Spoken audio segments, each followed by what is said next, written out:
क्या आपने कभी सोचा है कि आप जिस सोसाइटी में रहते हैं वहां के नियम कैसे बनते हैं, या आज का भारत कल कैसा था और आने वाले कल में कैसा होगा? अगर आपको लगता है कि सोशल साइंस सिर्फ बोरिंग डेट्स और मैप्स का सब्जेक्ट है, तो आज आपकी सोच बिल्कुल बदलने वाली है। हेलो दोस्तों, वेलकम बैक टू अंश सिंप्लीफायर। आज हम शुरू कर रहे हैं क्लास 9 सोशल साइंस के बिल्कुल नए सिलेबस का चैप्टर 1 अंडरस्टैंडिंग सोशल साइंस। इस वीडियो को बिना स्किप किए एंड तक देखना, क्योंकि हम इस चैप्टर का एक भी पॉइंट, एक भी टॉपिक मिस नहीं करेंगे। हर एक लाइन आपके बेस को रॉक सॉलिड बनाएगी और आपके एग्जाम के लिए एक गेम चेंजर साबित होगी। चलिए शुरू करते हैं। तो सबसे पहला सवाल जो तुरंत आपके दिमाग में आना चाहिए वो ये है, आखिर ये सोशल साइंस होती क्या है? ध्यान से सुनिए, क्योंकि इसका जवाब वैसा नहीं है जैसा हम अक्सर सोचते हैं। सोशल साइंस आसान शब्दों में इंसानी सोसाइटी यानी समाज और उनके आसपास के इंटरैक्शंस की एक प्योरली साइंटिफिक स्टडी है। एक नॉर्मल साइंस में हम एटम्स, केमिकल्स और ग्रेविटी की बात करते हैं, लेकिन सोशल साइंस में हम इस बात को समझते हैं कि इंसान सोसाइटी में बिहेव कैसे करता है।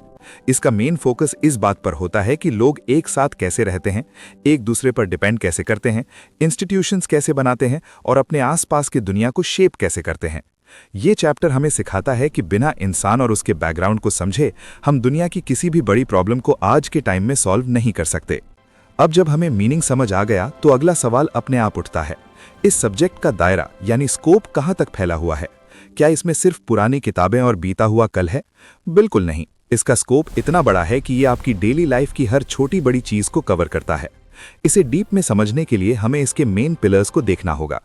पहला पिलर है हिस्ट्री। ये सिर्फ राजा महाराजाओं की कहानियां नहीं है, बल्कि इस बात का प्रूफ है कि पिछली गलतियों और जीत से सीखकर आज का मॉडर्न समाज कैसे बना। दूसरा पिलर है जियोग्राफी। ये हमें सिखाता है कि जमीन, पहाड़, नदियां और क्लाइमेट सिर्फ फिजिकल स्ट्रक्चर्स नहीं है, बल्कि इनका हमारे रहन सहन और इकोनॉमी पर डायरेक्ट और गहरा असर होता है। तीसरा पिलर है पॉलिटिकल साइंस यानी सिविक्स। आपका नेता कौन होगा, देश के कानून कैसे बनेंगे और एक सिटीजन के रूप में आपके राइट्स क्या हैं, ये सब इसके अंदर डिटेल में आता है।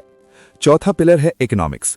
पैसे का लेन देन, रिसोर्सेज की कमी और मार्केट का उतार चढ़ाव हमारी पूरी लाइफ को कैसे कंट्रोल करता है, ये इकोनॉमिक्स सिखाता है। नए सिलेबस में इस स्कोप को और बड़ा कर दिया गया है। अब इसमें डिजास्टर मैनेजमेंट, क्लाइमेट चेंज और फाइनेंशियल लिटरेसी जैसे आधुनिक यानी मॉडर्न टॉपिक्स को भी जोड़ा गया है, ताकि आप आज की रियल दुनिया और आने वाले फ्यूचर के हिसाब से पूरी तरह तैयार हो सकें। अब एक स्टूडेंट होने के नाते आप पूछ सकते हैं कि मैं इसे डिटेल में पढ़ूं ही क्यों, इसकी आज के टाइम में रेलेवेंस क्या है?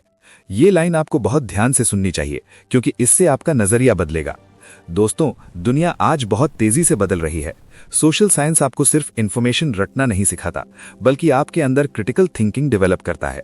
अगर आपको समझ ही नहीं आएगा कि सरकार कैसे काम करती है, पॉलिसी कैसे बनती है या इन्फ्लेशन यानी महंगाई क्यों बढ़ती है, तो आप अपने आने वाले कल को बेहतर नहीं बना पाएंगे। इसकी रेलेवेंस इसमें छुपी है कि ये आपको एक रिस्पॉन्सिबल, अवेयर और एक्टिव सिटीजन बनाता है। दुनिया में आज जितनी भी बड़ी प्रॉब्लम्स हैं, चाहे वो ग्लोबल वार्मिंग हो, पॉवर्टी हो या देशों के बीच वॉर, उन सब का सोल्यूशन किसी साइंस लैब में नहीं, बल्कि प्रॉपर्ली स्ट्रक्चर्ड सोसाइटी के पास ही है। इसीलिए सोशल साइंस हमारे बेहतर आने वाले कल की एक लौती चाबी है। पर कहानी यहाँ खत्म नहीं होता। सबसे बड़ा ट्विस्ट तो अब आने वाला है। क्या हमें सब कुछ सिर्फ वेस्टर्न यानी पश्चिमी नजरिए से ही पढ़ना है? नए सिलेबस का सबसे नया और इंपॉर्टेंट टॉपिक यहीं से शुरू होता है, understanding social science from an Indian perspective. ये टॉपिक इस चैप्टर की जान है। इंडिया सिर्फ एक देश नहीं, बल्कि हजारों साल पुरानी सिविलाइजेशनल नॉलेज का एक भंडार है। पहले हमारी पढ़ाई में सिर्फ बाहर की दुनिया पर फोकस ज्यादा होता था, पर अब हमें भारत की प्राचीन दृष्टि यानी एंशिएंट पर्सपेक्टिव से सोसाइटी को समझना है। इंडिया का वसुधैव कुटुंबकम का कॉन्सेप्ट हमें सिखाता है कि हम एनवायरनमेंट, नेचर और बाकी देशों के साथ एक हार्मोनिक बैलेंस में कैसे रहें। इस इंडियन पर्सपेक्टिव में हम डीपली समझेंगे हमारे वैदिक एज की जियोग्राफी और सोसाइटी के बारे में।